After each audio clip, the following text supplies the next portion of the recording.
Hello friend, welcome to Stories by Tochi. We bring you interesting folk tales. Please don't forget to hit the like button, please share, and don't forget to subscribe to my YouTube channel.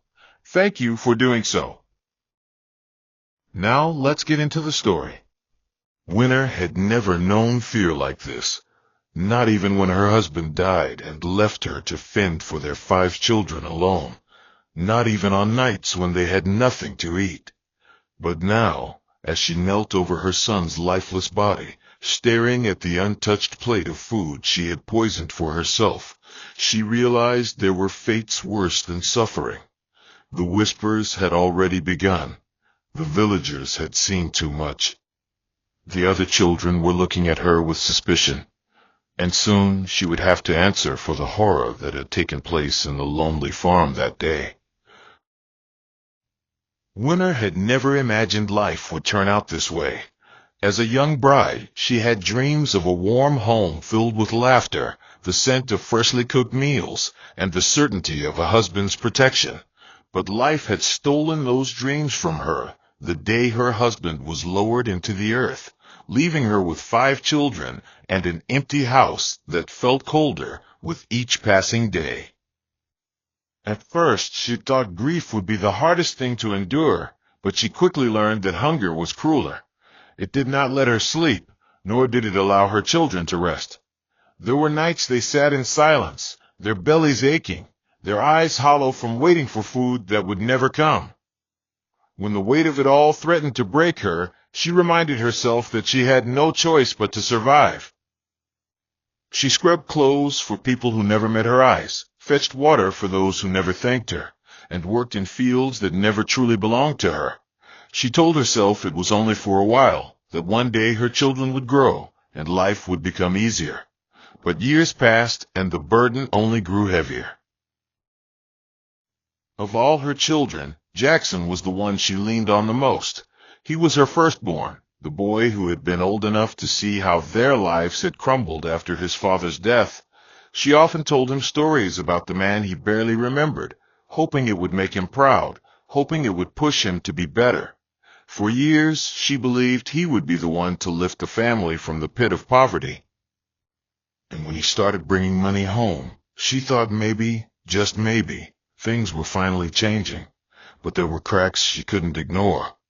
Jackson had always been an open-hearted child, but now he avoided long conversations. He gave her money, but never spoke of where it came from. His siblings admired him, looking up to him as the man of the house, yet Winter felt uneasy. It was not just about the money, it was the way his presence had started to feel like a shadow instead of a light. She tried to shake off the fear, to convince herself that after years of suffering, she was simply not used to things getting better. But deep down, an unsettling feeling grew, one she could not name, one she did not want to acknowledge.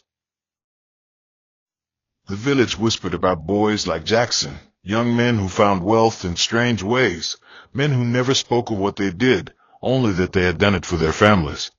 Winter did not want to believe her son was like that, but suspicion had a way of creeping into the cracks of a mother's heart, especially when her child became someone she could no longer understand. There were nights she sat awake, listening to the quiet sounds of the house, wondering if she had failed him, if poverty had forced him down a path she had once feared. But she could not bring herself to question him too much. What if she pushed him away? What if knowing the truth shattered her in a way she could never recover from? And so she swallowed her worries, pretending that everything was fine, pretending that the boy she had raised had not become a stranger in his own home. Winter had always believed that a mother could sense when something was wrong with her child, that no matter how deeply a son tried to bury his secrets, a mother's heart would always uncover them. But Jackson was making her doubt that belief. She had noticed the changes in him long before the money started coming in, though at the time she had brushed them aside, convincing herself that he was simply growing into a man. Now, she could no longer ignore the way he moved through the house, quiet but restless, like a man carrying a heavy burden. He had grown impatient, snapping at his younger siblings when they played too loudly, keeping to himself even when the family gathered for evening meals. His eyes, once filled with warmth, had taken on a distant, unreadable look. She tried to speak to him one night, waiting until the house was still, but the moment she asked where his money came from, his expression hardened. He did not answer, only muttered that he was handling things, and that she should stop worrying. But how could she stop worrying when she barely recognized the boy she had raised? How could she trust him when there was something lurking behind his eyes, something dark and unspoken? Days turned into weeks, and Winter's unease only deepened. Jackson had always been independent, but now he was secretive, disappearing for long hours without saying where he was going.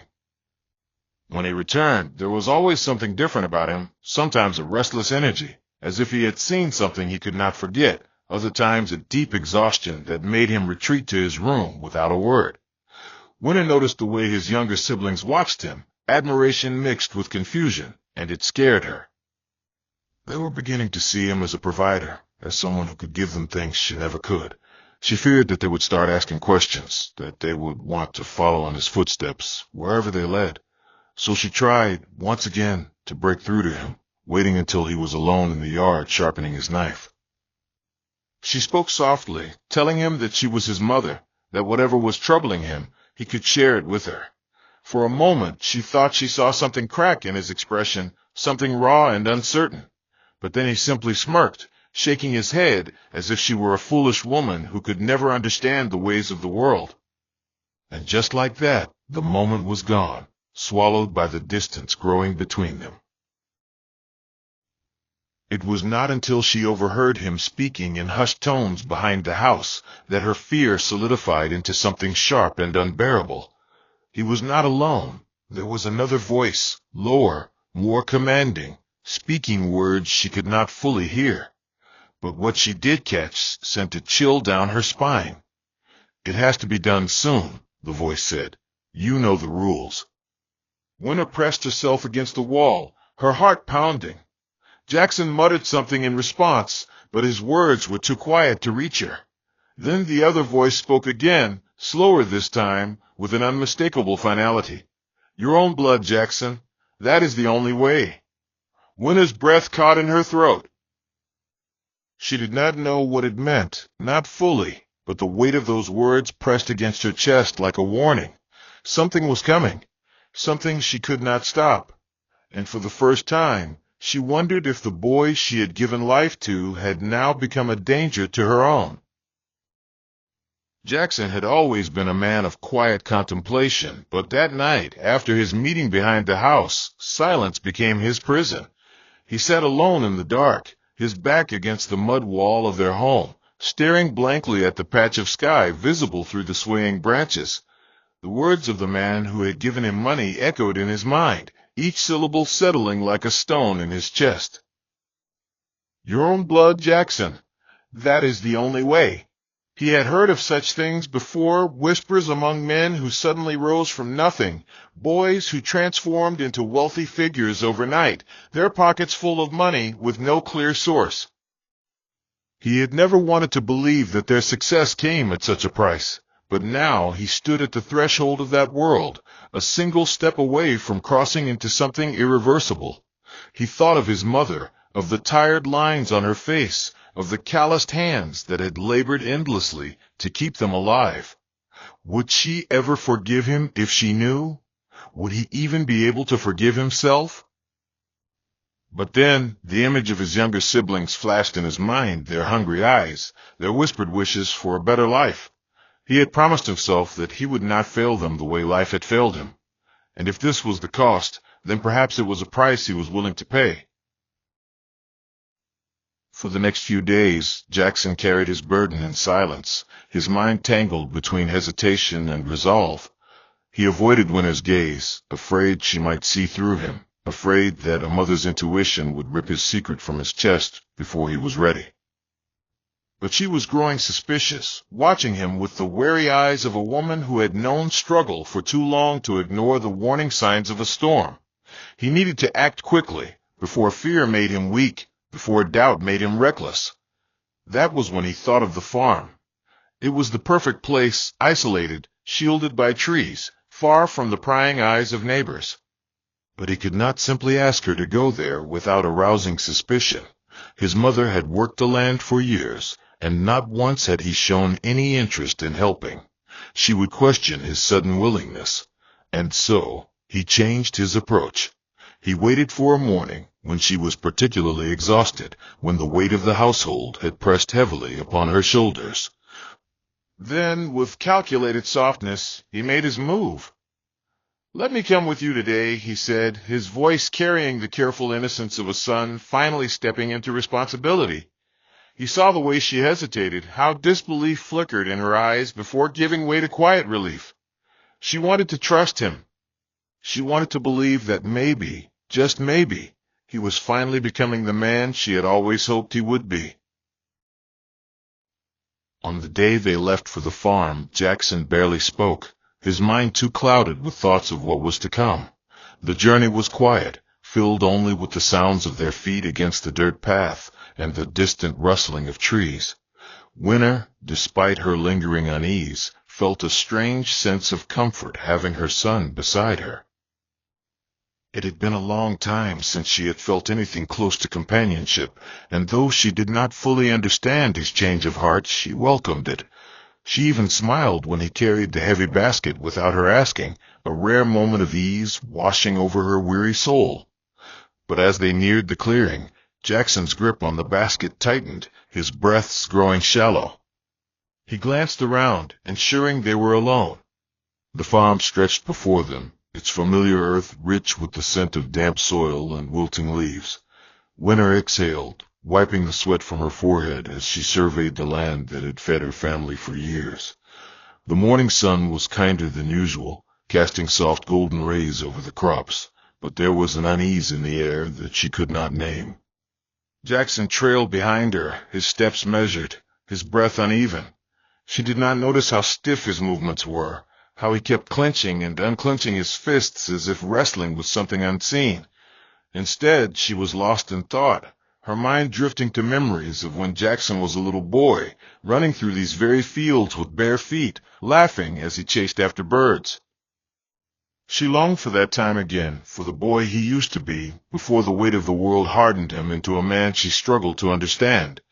The silence between them grew, stretching into something uncomfortable, but just as she turned to say something, perhaps to ask if he was truly all right, his hands were on her, rough and unforgiving.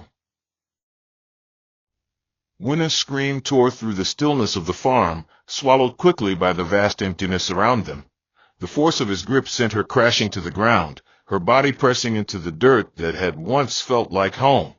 She fought, her limbs thrashing against his weight, but he was stronger than she had ever imagined her son could be. Desperation clawed at her throat, her mind unable to comprehend the horror unfolding before her. This was Jackson, her child, the boy she had nursed, the boy she had suffered for. But there was nothing familiar in his face now, nothing in his dark, wild eyes that resembled the son she had loved. He did not speak, did not offer even a whisper of explanation as he forced himself upon her, stealing something from her that could never be returned.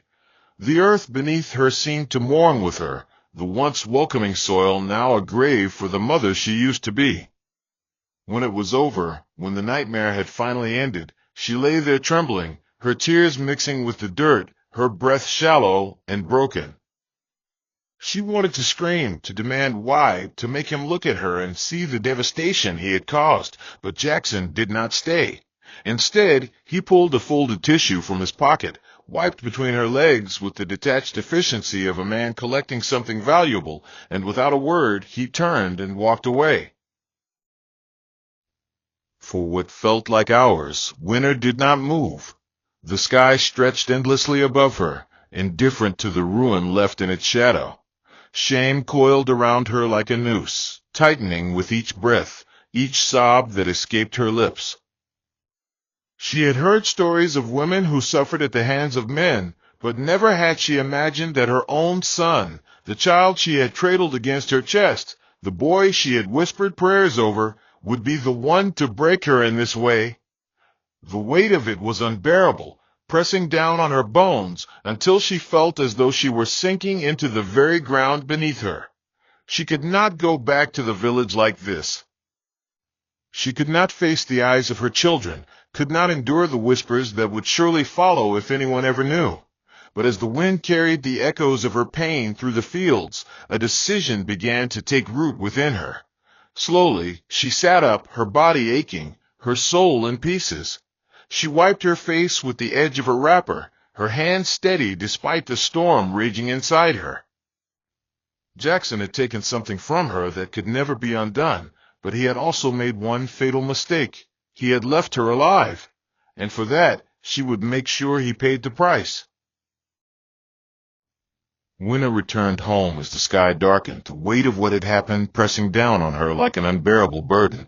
She moved carefully, as though every step might shatter her completely, but she forced herself to keep walking. The familiar path to their house, one she had taken 1,000 times before, felt foreign now, as if she were walking towards something she no longer belonged to. When she reached the small compound, the voices of her younger children greeted her from inside, their laughter rising and falling like waves against the walls. It was a sound that should have comforted her, but instead it made her stomach churn. The world had not stopped spinning. The sun had still set, the night had still come, and yet she felt as if she had been left behind in the fields, a ghost of the woman she used to be. She stood in the doorway for a long moment before stepping inside, her body moving on instinct rather than will. Jackson was there, sitting in the corner, sharpening a small blade with slow, deliberate strokes. His eyes lifted when she entered, and for a fleeting second, she saw something there, something that almost resembled hesitation. But then it was gone, buried beneath the mask he now wore so effortlessly. He did not speak, neither did she, and in that silence, something final settled between them. The days that followed blurred together, each one passing in a haze of careful movements and unspoken truths. Winter went about her chores with the same diligence as before, cooking, cleaning, tending to the farm, anything to keep her hands busy, anything to keep her mind from collapsing beneath the weight of her own thoughts. But no matter how much she tried to push it away, the memory of that day in the fields clung to her like a shadow. At night she lay awake, staring at the roof, listening to the steady breaths of her children sleeping beside her. She knew she should speak, that she should tell someone, but the words refused to come. How could she explain that the boy she had carried in her womb, the son she had nursed and raised, had done this to her? How could she face the shame, the whispers, the questions she had no answers to? So she swallowed it down, burying it deep where no one could see. But she was not the only one keeping secrets. Jackson moved through the house differently now, his usual arrogance laced with an edge of something else, something watchful. He was waiting, though, for what she did not know. And so they danced around each other in a house that no longer felt like home, a mother and son bound by a horror neither dared to acknowledge. But silence could only stretch so far before it snapped. It happened one evening when Winter stood by the fire, stirring a pot of soup while the children played nearby. Jackson sat across from her, his expression unreadable, his fingers tapping idly against his knee. The smell of the food filled the air, thick and familiar, but to Winter it might as well have been poison. She had made up her mind. She would not live like this, suffocating under the weight of what had been done to her. And so, as the soup simmered, she made a choice. It was simple, really, no grand speeches, no dramatic moments of revelation. Just a quiet decision, made between one heartbeat and the next. Jackson had taken something from her, something she could never reclaim, but she could take something from him in return. Slowly, methodically, she reached for the small pouch hidden beneath the folds of her wrapper, her fingers closing around the fine grains of white powder nestled inside. It was a poison she had seen used before, swift and unforgiving, leaving no room for second chances. She did not hesitate. With careful hands, she tipped the contents into the pot, watching as it dissolved into the broth without a trace.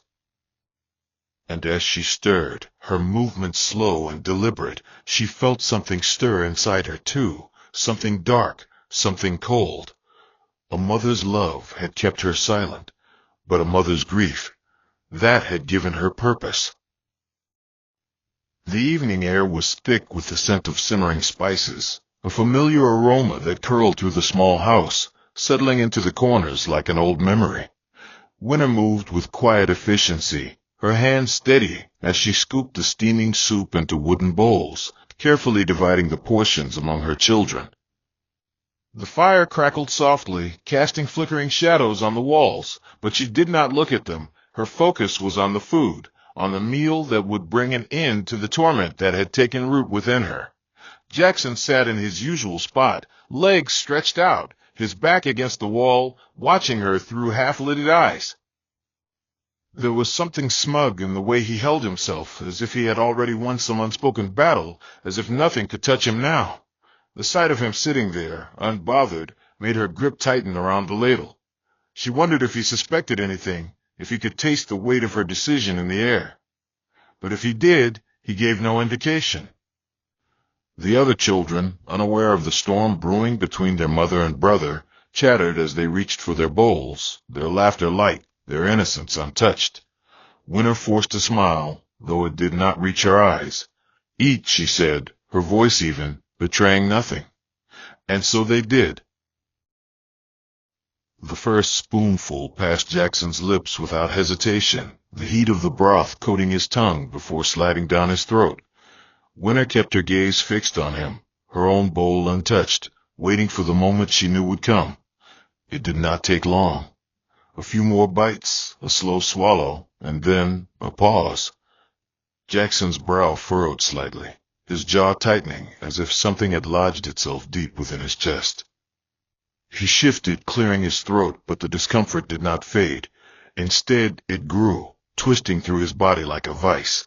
His breathing turned uneven, the smug ease he had worn moments ago cracking under the weight of something unseen. Panic flickered in his eyes, but it was brief, quickly buried beneath the stubborn pride that had always defined him. He tried to sit up straighter, tried to push the unease aside, but his body was betraying him now. His limbs felt heavy, his vision blurred at the edges. Across the room, Winter watched, her expression unreadable, her hands folded neatly in her lap. She did not speak. There was nothing left to say. Jackson's fingers curled around the edge of the table as his strength drained away, his breath coming in short, sharp bursts. His eyes found hers then, searching, pleading, perhaps for mercy, perhaps for understanding. But all he found was silence. A single, shuddering gasp escaped his lips before his body gave in, collapsing against the floor with a dull thud. The room fell into stunned stillness, the children frozen in place, their bowls forgotten in their hands. The youngest whimpered, confused by the sudden shift in the air, while the eldest stared, eyes wide with something between fear and disbelief. Winter remained seated, her heartbeat steady, her face calm. She had known this moment would come, had prepared herself for it, but as she looked at her son, her firstborn, the child she had once held close, there was no relief, no victory, only a hollow, aching emptiness. The questions would come soon, the suspicion, the whispers that would spread through the village like wildfire. But none of it mattered. She had made her choice. She had taken back the power that had been stolen from her. And yet, as she reached for her own bowl, her fingers trembling only slightly, she realized something. Vengeance did not heal. It did not erase what had been done. It only created another wound, one that no amount of silence could hide. Still, she lifted the spoon to her lips, the bitter taste of the broth coating her tongue. She swallowed, slow and deliberate, letting it settle deep within her. The poison was already in her blood now. Soon it would be over. The moment Jackson's body hit the ground, a ripple of confusion spread through the small room.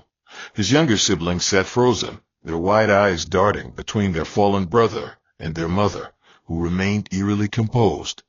The air thickened, heavy with something unspoken, As Winter slowly set her spoon down beside her untouched bowl, the children did not move. Even the smallest among them, who did not fully grasp what was happening, seemed to sense that something terrible had taken place. Winter could hear her own breath, slow, deliberate, as she willed herself to remain steady, but her hands betrayed her, trembling as she reached for the edge of the wooden table. Jackson's chest still moved, shallow and erratic, but his eyes, once so sharp, so defiant, were losing their light. A choking sound slipped from his lips as he struggled to speak, his fingers twitching against the hard-packed earth beneath him. His body convulsed once, then again, and finally, with a shuddering exhale, he stilled. The only sound left was the distant hum of insects outside, oblivious to the horror that had unfolded within the walls of their home. Winter closed her eyes for a brief moment, trying to summon the peace she had expected to feel. But there was none. A sharp cry shattered the silence. It came from her second son, a wail of pure terror that sent the others scrambling backward, away from their mother, away from the lifeless body that lay sprawled on the floor. The weight of their gazes bore down on her, eyes filled with questions too heavy for their young minds to form into words. The eldest daughter, barely old enough to understand the depth of what she had just witnessed, clutched the youngest against her chest, rocking back and forth as if the motion alone could shield them from the truth. "Mama, what did you do?" The voice was small, trembling with disbelief, yet it rang louder than any accusation. Winter inhaled sharply, her throat dry, her lips parting, but no explanation came. What could she say? That she had done what no mother should ever have to do. That the boy they had loved, the brother they had admired, had become something dark and unrecognizable? That the hands meant to protect them had caused unspeakable harm? The words would not come, and in their absence, fear took root. The children clung to one another, inching toward the doorway, as if some unseen force would swallow them whole if they stayed too close to their mother. The distance between them grew, an invisible chasm carved by horror and uncertainty. The house, once filled with warmth despite its poverty, now felt like a tomb. The air was thick with the scent of the poisoned meal, the remnants of an ordinary supper now tainted with the weight of death. Outside, voices carried through the evening breeze, neighbors returning from their own long days, unaware of the tragedy that had unfolded just beyond their walls. But the truth would not remain hidden for long. The villagers would come. They would see. And the questions that Winter had tried to bury in silence would rise to the surface like corpses in floodwaters. Her time was slipping away. Slowly she stood, the movement making her head swim as the poison she had swallowed settled deeper into her veins. Her limbs felt heavy, her vision blurred at the edges, but she did not falter. She had made peace with what was to come. She had known, from the moment she poured the powder into Jackson's food, that she would not live to see another sunrise. The whispers of the dead were already calling her. And as she took one last look at the children who had once been her whole world, she realized that the thing she feared most was not dying. It was leaving them behind, alone, in the wreckage of what she had done. The first knock at the door was hesitant, almost uncertain, but it sent a jolt through the children, who huddled together like frightened birds. Winter, her body sinking into weakness, barely turned her head toward the sound. She had expected this. The village had a way of sensing when something was amiss, of reading the shift in the air like an approaching storm. Another knock came, firmer this time, followed by a muffled voice outside. "Winter, are you there?" It was one of the neighbors, a woman who often passed by in the evenings, stopping to exchange small talk before heading home. Tonight, there was no warmth in her voice, only suspicion. The children did not answer. Their eyes darted to their mother, searching for direction, but Winter did not move. Her breaths were growing shallower, the poison working its way through her, coiling itself around her like an invisible rope. She had thought the end would come more swiftly, that she would simply drift away before the truth unraveled before them all. But fate was cruel. The pain had begun, a dull ache in her gut, spreading with each passing second. She swallowed hard, feeling the taste of metal coat her tongue, and for the first time doubt flickered in her mind. Had she miscalculated? Had she condemned herself to an ending far more painful than she deserved? The door creaked open before another knock could land, and the neighbor stepped inside hesitantly. She barely had time to take in the scene, the untouched bowls, the trembling children, the body sprawled lifeless on the floor, before a gasp escaped her lips. The sound was sharp, cutting through the thick silence, and then, as if summoned by that single exhale, other voices stirred outside. More footsteps, more curious murmurs, and soon the doorway was filled with faces. Shadows stretched long against the dim lantern light, shifting uneasily as realization dawned on them. The whispers began, crawling through the air like unseen hands, each word feeding the growing horror. "What happened here?" someone asked, though no answer came. Winter, still seated, felt their eyes pierce through her. She could see their thoughts forming, the pieces coming together in their minds. They saw the body, they saw the fear in the children's faces, and then, finally, they saw her, weak, pale, her lips slightly parted as if she had been caught mid-confession. And in that moment she knew. They would not ask if she was sick. They would not ask if she was mourning. They had already decided. Winter, the mother who had fought tooth and nail to keep her family alive, had become something else in their eyes, a woman capable of taking her own child's life, a mother who had traded grief for vengeance. One of the men in the crowd stepped forward, his expression unreadable. He was older, respected, a voice that often settled disputes in the village. When he spoke, the others fell silent. "Winter, did you do this?" The question hung in the air, pressing down on her like a weight she could no longer carry. Her tongue felt heavy, her throat raw, but she forced herself to speak. The word barely made it past her lips before her body betrayed her, a violent shudder ripping through her frame. She lurched forward, her hand gripping the edge of the table as bile rose in her throat. The pain was unbearable now, tearing through her like fire.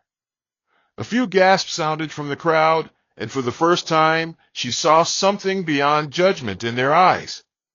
Realization. Fear. They knew. They saw. The trembling of her hands, the unnatural pallor of her skin. It was not grief that was consuming her. It was death. Someone muttered a prayer, but it was too late for salvation. Winter let out a slow breath, her vision darkening at the edges. The voices around her blurred, fading into a distant hum. And as she felt herself slipping away, she wondered if Jackson was waiting for her on the other side, or if she was truly, finally, alone. The murmurs outside swelled into frantic voices, spilling through the open doorway like floodwaters breaching a weak dam. Someone shouted for water, another for the village healer, but no one moved to touch Winter. She sat rigid, her trembling fingers curling into the fabric of her wrapper as her body waged war against itself. Her breathing had become labored, each inhale shallow and strained, but she forced herself to lift her gaze. The faces surrounding her blurred in and out of focus, some marked with horror, others with quiet understanding. The truth, raw and undeniable, hung in the air like the stench of rotting fruit. A mother had killed her own child. A mother had chosen vengeance over forgiveness. But no one dared to voice the accusations forming in their minds. The weight of it was too heavy, too unnatural to put into words. Instead, they stared, waiting for her to speak, waiting for her to offer an explanation that might make sense of the unthinkable. But what could she say? That she had lived every day fearing the boy she once cradled in her arms? That she had spent sleepless nights wondering when his greed would demand a greater sacrifice? That in the end she had given him what he sought, his own death in exchange for his mother's suffering? The village did not deal in complexities. There was right and there was wrong, and in their eyes she had stepped too far into the shadows to ever return. A movement to her left pulled her focus, and she found her second son watching her with an expression she could not decipher. He was young, barely a man, yet in his eyes she saw something hardened, something broken. He did not cower like the others, nor did he join in their hushed condemnations. He simply stared, his lips slightly parted as if he wanted to speak, but couldn't find the words.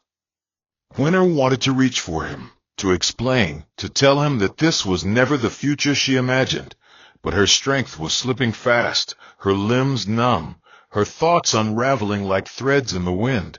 A sharp pain flared in her chest, and she clenched her jaw to keep from crying out. The poison was relentless now, dragging her toward the inevitable.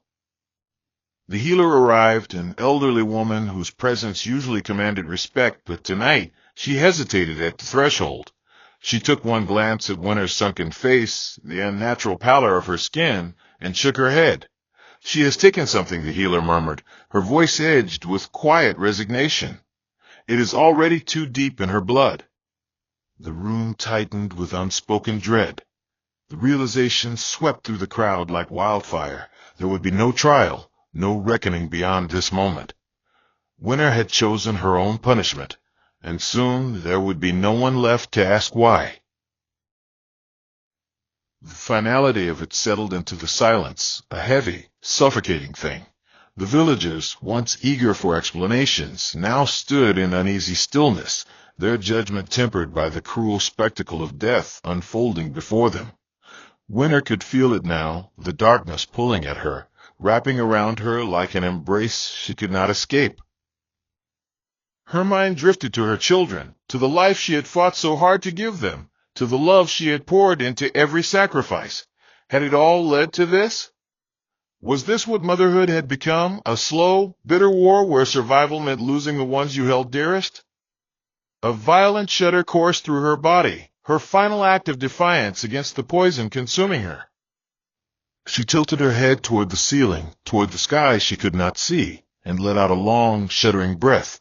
The noise around her faded, the faces blurred into nothingness, and in the space between one heartbeat and the next, Winter let go. The whispers, the pain, the weight of all she had carried, it dissolved into the silence, leaving behind only the stillness of a woman who had fought until the very end. The village did not mourn Winter in the way they mourned others. There were no wails of grief tearing through the night, no gathering of elders to recount her virtues, no prayers asking the spirits to welcome her gently. Instead, there was silence, a thick, suffocating hush that clung to the air like the remnants of a storm. The weight of what had happened settled heavily on the villagers' shoulders, though no one dared to speak of it openly. Mothers pulled their children closer, whispering warnings that blurred the line between caution and fear. Men exchanged uneasy glances, knowing that a balance had been shattered in a way that could never be mended. A son had died by his mother's hand, and a mother had followed him into death with her own poison. It was an unnatural tragedy, one that defied the way life was supposed to unfold. The women who came to cleanse Winter's body did so with hands that trembled, their fingers hesitating each time they touched her. They moved in silence, washing her skin, combing through her hair, preparing her for a burial that no one wanted to witness. They did not speak of the bruises left on her soul, of the torment that had driven her to such an end.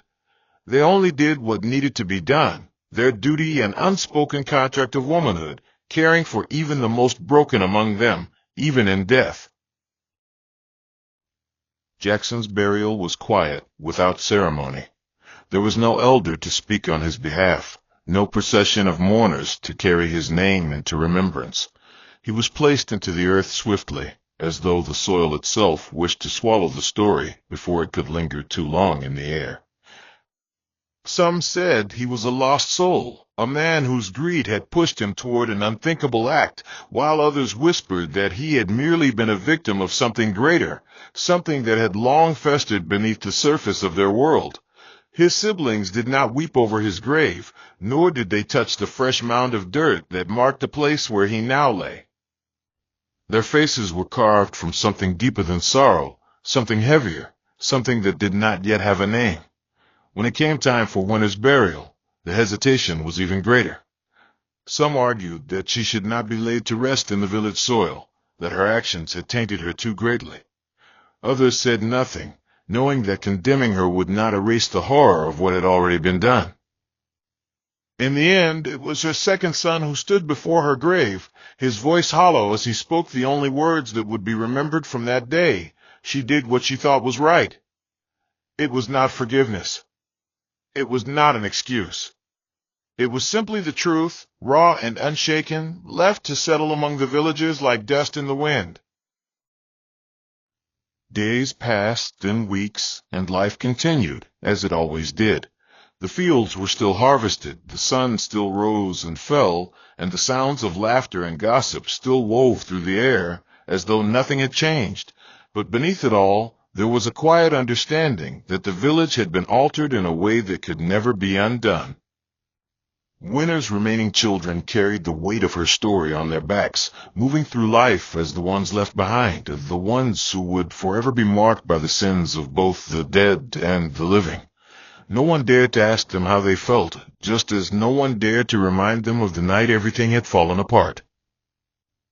But sometimes, in the dead of night, when the world was still and the shadows stretched long across the village, a whisper could be heard among the rustling leaves, a name carried by the wind, soft and sorrowful. It was never clear whether it was Winter's or Jackson's. Perhaps it was both. Perhaps it was neither. Perhaps it was simply the sound of a story refusing to be forgotten, lingering in the air long after the last breath had been drawn. Hope you enjoyed this interesting story. Please don't forget to like, share, and subscribe to my channel. See you again in my next story.